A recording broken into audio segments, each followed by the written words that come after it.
दिल्ली में तबलीगी जमात का मरकज जल्द खोला जा सकता है। DDMA के रहनुमाई खुदूद के तहत तबलीगी मरकज को खोला जा सकता है।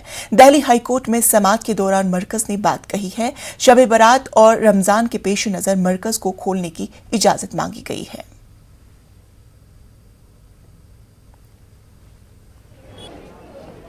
सोचते हैं कि मरकज़ खुले, सबका कारोबार चले, यहाँ पर जितने भी लोग हैं सबके कारोबार बंद हो गए, सबके सब परेशान हैं। तो मरकज़ खुलेगा और जमातें वगैरह आएंगी तो उससे दुकान, यहाँ पर जितने भी दुकानदार हैं सबके काम चलेंगे। यहाँ सब इस लोग सब परेशान हैं। अभी यहाँ पर किसी कोई काम नहीं चल रहा, कुछ नहीं है। दरगाह से थोड़ा बहुत काम चलता है, बस उससे थोड़ा बहुत खर्चा होता है, नहीं तो यहाँ पर तो सब कुछ बंद हो गया। यहाँ पर जब मरकज़ खुला हुआ था तो माशाल्लाह रौनक बहुत थी।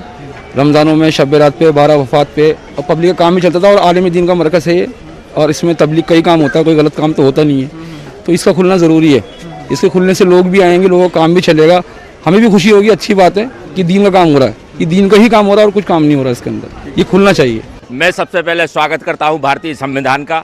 मोमिनेंस होने के नाते मुझे अपने भारत पर गर्व है।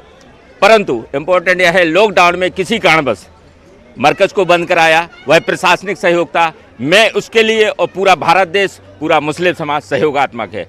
आगामी समय में जो भी रूल हैं, जिस रूल्स के तहत हम ये चाहते हैं, हमारे भाइयों को, हमारे भारत देश के भाइयों को, देशवासियों को मरकज़ हेतु जो भी धार्मिक स्थान है खोलने हेतु अनुमति शासन से आग्रह। धन्यवाद। जय हिंद, जय भारत।